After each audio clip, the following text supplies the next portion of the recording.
ескілікті дәстүр. Сондықтан мен саған айтайын, бұл ер, бұл азаматтар үйеңкі немесе жаңағы қайын ағасын жасаған ер. Мынау дейтін, жан-жағын күміспен қаптаған. Алдында менің қолымдағы қамшы, бұл ер азаматтың атқа мінгендегі қаруы. Атқа мінгендегі қолынан ұстайтын қаруы. Міне ұстап қойшы мінекей. Бұл дейтін 8 өрме қамшы. Үлкен әкелеріміз жасаған. Өте әдемі шеберлікпен жасаған. Мынау жаңа түйенің терісі мойнағынан жасайды. Осыны 8 өрме қылып, осыны кәдімгідей әдемілеп, осыларды дәстүрлеп кәдімгі жасаған. Мынау сыртынан өрме қамшының сырты тобылғымен саптайды, оның сыртын мынандай терімен қаптайды.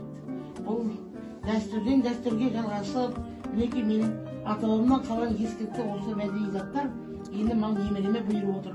Сенің сұрап отқан сұрағыңа мен осылай жауап беріп отырмын. Енді түсіндің ғой балам? Олай ма? Өте жақсы. Тамаша. Балам енді ана шұбаттан, ағарғаннан, ас мәзірінен ауыз тиік, ағарған шейік, шұбат шейік. Бола ма? Барамыз ба? Ал атыңнан түс.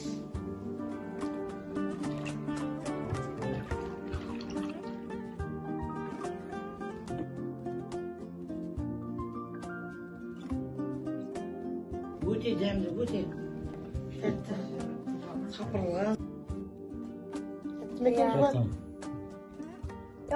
Неден жасаған?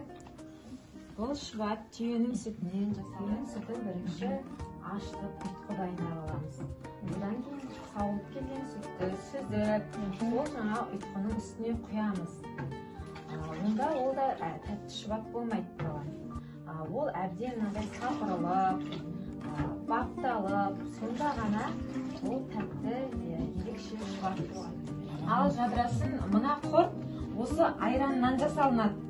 Айранды қайнату арқылы, яғни астына от жағып, қазанға құйып, астын былғап отырып, қоюланғанша қайнатамыз.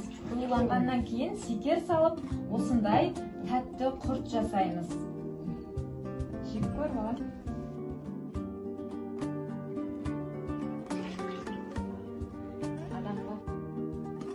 Ал кәкесі мына Астан құрметіне батаңызды жаза жіберіңіз. Кел. О Құдайым оңдасын, еш жамандық болмасын. Аққа берекет, азабымызға қанағат, күлді кәле жәлелерінен аман ет. Келе жатқан наурымыз құтты болсын.